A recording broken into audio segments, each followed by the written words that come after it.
Hi, Todd! Hello my friends, welcome back to Player Display. So today in front of me I have a very interesting case. So this is I'm not even going to try remembering the full name off the top of my head. This is the Superman Unchained Armor Patina Edition, gold label from McFarlane Toys, limited to 10,000 pieces.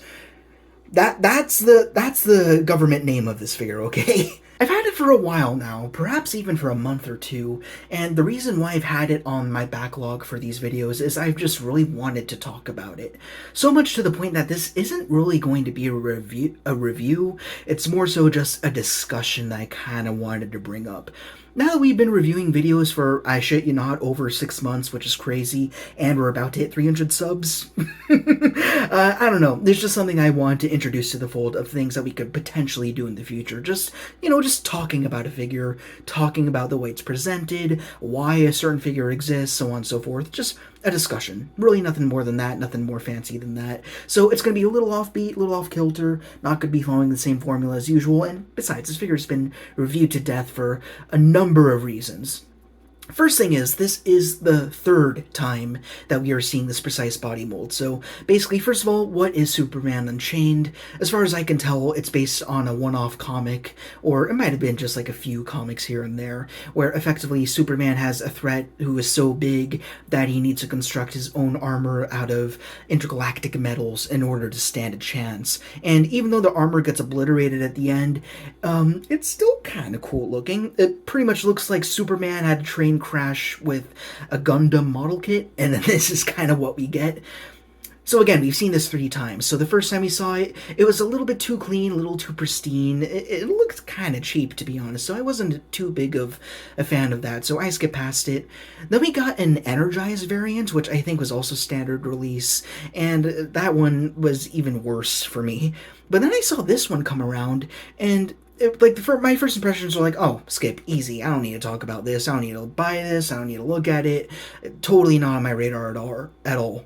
But as I was kind of parsing through the site, he kept coming back as I was tabbing through and whatever, I'm just kind of like, oh, he's kind of interesting. But he's also a little stupid, too. So that's why I wanted to talk about this figure, because this is what I'd like to call over-glorified reuse. Again, one of the cardinal rules that we've talked about on this channel before is if you don't like something, don't buy it. That's true. I didn't buy this because I don't like it. I bought it because, firstly, I do like it. I actually think it's very neat. But secondly, it's the presentation and the uptick in price that makes it worth shitting on just a little bit. Little pigeon shit. Not quite elven shit, know what I mean? But the thing is, Todd, what are you doing to us?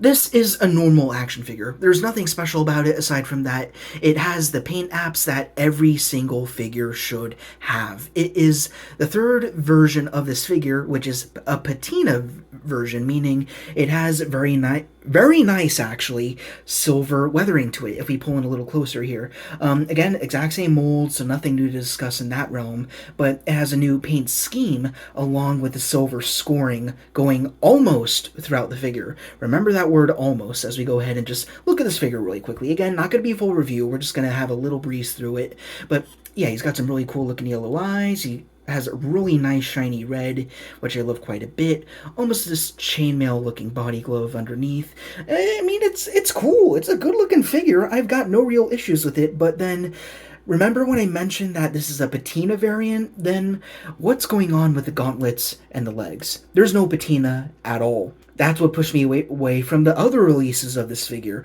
because they felt too clean, they felt too cheap. I felt like the paint was really boring. This one I thought was interesting. This feels like what the costume, the outfit, the armor would look like in its last moments before it was obliterated in the comics. So that's what got me excited about it.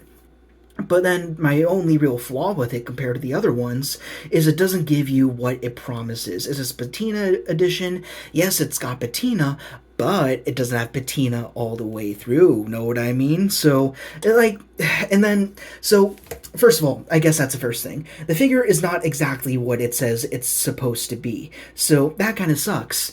And then second, when we look at the rest of the things that this figure comes with, it makes me just a little bit more pissy and more made me want to do this video. Know what I mean? So I don't know. Let's go ahead and talk about the box. So let's get the accessory number 2 and the figure out of the way. Let's look at the box. This is over glorified packaging, guys. This is not necessary at all. There's nothing special about this figure that warrants this kind of treatment, except, at least in Todd's eyes, for the fact that there are only 10,000 of these specific figures with this paint deco and everything. 10,000 is not a small number. That is not a limited quantity. That's pretty par for the course, I feel like. He's still on sale. He's not that unique. So, I don't know. I just find it very ridiculous that this figure is presented in the way that it is when it's not that different from a standard release figure, and the things that are supposed to make it special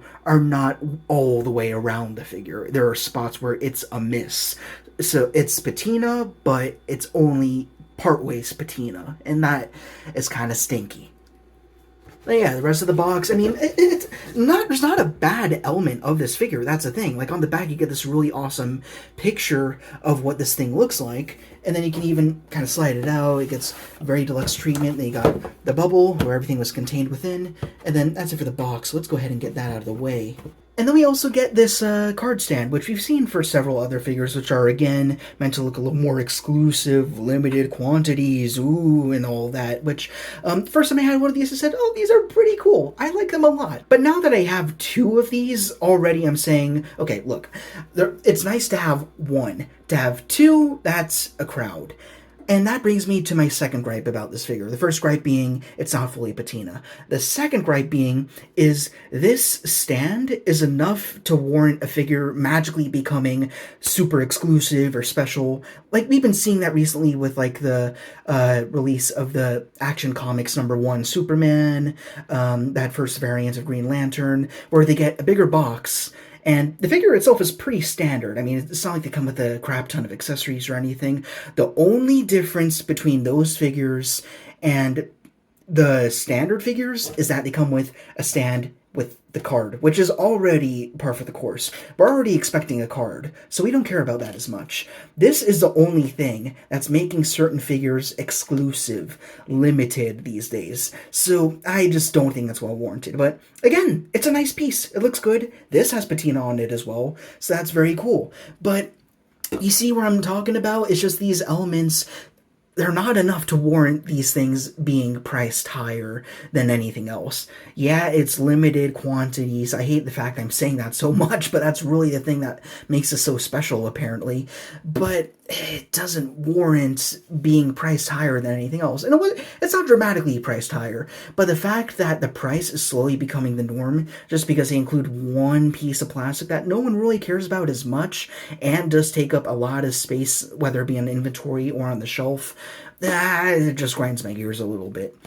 And last thing we have here is the card, and this is kind of, for me, the final nail in the coffin as to why, even though I do like this figure, it shouldn't exist, and it shouldn't be presented in the way that it is. So it says, Patina Edition. You got a picture of the figure. Cool. You got Superman down there. Yeah, that's a guy here. So it's a great card. It's really shiny. It looks cool. But then you go to the back, and you're like, is this thing made of die-cast or something? Like, if this were die-cast, that would make things more worth everything, the journey and all that, but it's not. So, like, why are we getting a certificate of authenticity for a figure which is not really more or less special than any of the figures that we've seen in the past in the standard line? And the only extra thing that it comes with is this little card stand, which I probably won't even be using. I don't think anyone will be using. Well, apparently it all comes down to this certificate of authenticity, or COA, and this little printed number here that tells you which it is out of 10,000, along with the Todd McFarlane signature, which is not even signed by him. It's printed on, so it's not even a real signature. So that's really all I have to talk about. That's a figure. There's not a whole lot else to discuss. If you've looked up any other review on any other one of the variants for this figure, you know exactly what it's about. There's not a whole lot else to talk about by way of articulation or paint. What you see is what you get, pretty much, and that's totally fair. Again, except for the fact that we're missing out on the patina on the wrists and the shoes. That really does blow. But you see what I mean here? Like, with each layer of this presentation. Like, we had the box, cool, limited quantities, whatever. Get to the figure, missing the patina it promised. We get to the figure stand, Nick notches up the price when it shouldn't need to. We get to the card, and then we turn to the back, and then we see the Todd McFarlane signature, which isn't even a real signature. So, now, this is where, folks, I do need to draw the line. Again, if you don't like something, don't buy it. I agree with that 100%. I will always agree with that. That's just standard mandate whenever you're a collector of anything. You don't like something, pass on by, save your money, buy something else that's a little more special to you. If you see something that you really don't like or you know is just a cash grab, which is this, yes, then don't worry about it. Don't think about it. For me, I actually like the figure, which is why I bought it. But there's something else going on here, which I'm just not a fan of as a collector, and it makes me troubled when I have figures like this. And it's the fact that we get a card like this, and then it has the producer's name on it, and it's not even actually signed. And for me, I'm not like a Todd McFarlane fan, like a fan of the man himself. Like, I know he's very monumental in comics and in toys nowadays, but it's just... Alright. I'm just going to drop the hammer right down. This is a perfect example of egoism in the action figure industry. You know what I mean? All the extra little things that make this figure so special, aside from the paint here, that does make it worth getting, is simply just getting off on the brand. That's pretty much the best way I can describe it. It's McFarlane. It's special. It's limited quantities. It's super unique. And I guess that could, in some strange world, make sense, but for this one, it really just isn't warranted at all. Again, the only thing that makes this at all different and worth getting for me is the paint, which should be on all these figures anyways, and the paint job isn't even complete. I gotta finish that on my own. And the only thing that notches up the price, again, ignore the paint because that doesn't count. That should be on this figure anyways if it were standard release. The only thing that brings up the price of this figure is the limited quantities, which isn't even limited. Everything's limited. Get real. Then the action figure stand, and most of us probably already have enough of these. I'm sure there's some people out there who are much more sick of these than I am. And then the card, which is not even really signed. So at this point, it's a little bit outrageous. I don't like the way that they're doing this. At the end of the day, the sum total of what I'm trying to say today is reuse is fine, but there's a limit to how far a producer can go in terms of getting us excited about certain figures. The fact that this little stand is going to become a mainstay for a lot of figures, like they just released like a wave of 4, one of them being Sinestro, and the only reason why his price was upticked was because he came with a stand, and literally that's it, and he's not even considered a limited quantity or anything like that. For me, that's what's making me draw the line. I canceled my pre-order on that Sinestro because I realized it ain't worth it. It's not an improved figure. It doesn't have better articulation. The only difference is we're seeing something that we've seen again, and it's just simply quantifiably more plastic than we've seen with other standard figures. And that piece of plastic, we don't care about. That should just be a complimentary thing that they're throwing in, or like, hey, here's another little thing for you if you want, you know, but we're not going to change the price. But they're upping the price while giving us something that we don't want that comes with the figure that we do want. In this case, I want this figure. Do I care about the stand? Not much at all. Do I care about this card? I like the cards. I actually do enjoy them, but I am a little irked by the fact that this has exclusivity behind it. Again, we talked about that before, and we get a printed signature, not a real signature. Know what I mean? Again, not that I care about Todd himself, not that I want to be bosom buddies with him or anything like that, but I feel a little bit insulted as a consumer that we get something which we know is supposed to be super special, and the signature is not even a real signature. So, like, at that point, it's just Todd's way of saying, I've got full control of the board. This is my legacy, and you are part of that. You know what I mean? Earlier today, and kind of why I wanted to finally do a look on this figure tonight, is I was going through all of my McFarlane figures. Again, I'm in an apartment now. I don't have a whole ton of space to display my figures and everything. So pretty much what I was doing is I was relegating certain shelves for certain brands and all of that, and I wanted to tackle my McFarlane shelf today.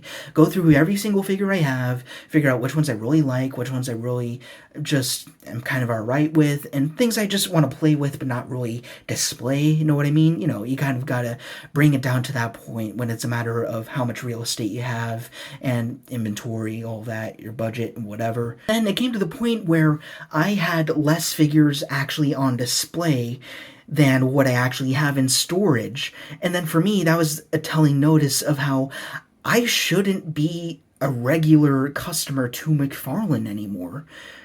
And that is further enforced by what we just talked about with his Patina edition Superman in his Unchained armor. Again, the figure's great, but this isn't necessary. The 10,000 quantity isn't necessary. The signature is total bullshit. You know, and the paint job isn't even finished, and the price is notched up. So, like, there's just so many complaints that I have about this figure. And don't get me wrong, again, I like this figure a lot. I think he's very cool, and I'm a customizer. I don't mind doing the silver wash on him to finish him off. Again, I said that before. But the fact of the matter is, he said it was a patina variant, but it's not patinaed all the way through. And then we also get this piece of plastic in this card, which is supposed to be signed, which it is not. And then pretty much these two pieces here and the incomplete paint job, which should be standard anyway, so that's kind of null. Those are the things which are supposed to make this super hyper diaper special. But it's not enough. He's doing very tiny little senseless things to bring the prices up on certain figures. And because of that, I'm less willing to be a consumer of his figures. I'm genuinely just getting a little bit pissed off at the way things are going. Again, I'm going to maintain that mantra. I'm only going to buy things that I want. I'm continuing to do that. I really like this figure. I think he's very fun. Not perfect by any means, but I enjoy him. A fair deal, actually. But I just don't like the new figures I've been seeing coming out because he's over-glorifying them. And it's like, you know what? The best word to use it is to describe these figures is propaganda. He's using like certain buzzwords like limited edition, signed, patina variant, like buzzwords pretty much to get you excited about a figure, which is just a figure, you know? Again, the paint, that's nice and all, but that's standard. We expect that for all action figures, right? So that shouldn't be the main selling point of this figure, even though I liked it for that reason, and I was willing to pay the extra price for that. Really, the only place where I genuinely was duped, especially since I didn't expect that signature to be real anyways, is the patina is not throughout, and that's bullshit. To me, that's not fair to me. Know what I mean? So that's really all. I could keep going on and on, but I'd just be repeating myself, and I'm sure I already have. But anyways, again, this is a discussion, not quite a review. Go ahead in the comments and let me know what you guys are thinking, because, again, McFarlane, it's a controversial line, I know that, and it will forever continue to be that, unless they really change things like they've been doing with NECA, or they be like Marvel and they keep doing the same thing, and if it ain't broke, why fix it? Marvel's got it figured out. NECA started very rocky 10 years ago, but they got their shit together, and they're my favorite action figure line of all time. But McFarlane, it's kind of on the other end of the spectrum. McFarlane figures have been around for a long time, but as for the modern McFarlane figure, they're not evolving, they're rolling back. You know what I mean? I don't feel like they're overall improving. And it's weird, like the Batman 6-pack we just looked at, I love that pack. I think it's fantastic. And I think it's good for the price point. I think it's good for the figures we get, even though we don't get the accessories, which is another knock I could have against it. And it's got the light up bat signal, which is really good. So for me, it's like a 7-pack for the price that I got it at. But then, yeah, this one obviously costs much less, but it's the presentation and the uptick in the price that makes me feel like, Todd, what are you doing? Like, we can't just throw our money at any figure that we see these days. Like, for me, like, I'll be honest with you folks here. Like, I pay rent. My student loans are coming in, and those aren't going to be a party. I mean, that goes for a lot of you, I'm sure. So, just go in the comments. Let me know what you think about this. How do you think Todd McFarlane's doing? Do you think he's great? Do you think he's the saint that he's kind of claiming to be by splattering his name over every single product that he has? Or do you think that he really is an overrated producer of the action figure? Perhaps so. And you know what? I wouldn't condescend you if you said so. For me, it's pick and choose. It's a buffet. and I'm really just into like one or two specific containers in that buffet at this point. I'm just losing interest in McFarlane. There's going to be less reviews of McFarlane figures on this channel, unfortunately. I mean, there are going to be more of them. I mean, anything Batman and Robin I'm going to collect, obviously. Anything pertaining to those movies, but I almost feel like the way that he's justifying the price upticks, that's giving me less reason to go into any of these figures. So yeah, anyways, I gotta end this at some point, but that's really all I gotta say. Let me know what you think. I really do want to know what you guys have to say. That's pretty much it. So if you like this video, if you like this rant, if you have said anything, if you have any thoughts to discuss, then please, as per usual, be sure to like, comment, and subscribe. and one last note, again, the Patreon is live. It is down in the description. I will integrate that into the intro or outro of these videos at some point, probably when we hit our 300 subscriber count, which is very, very close. So if you're not subscribed, please be sure that you do indeed do that, because we're almost there to 300, and that's a pretty cool number, and also one of my favorite movies. So anyways, that's all. So thank you guys again very much for watching. Rock on, and I will see you all later. Sorry, I don't think you needed that visual of the shit dropping down, but you get what I mean here.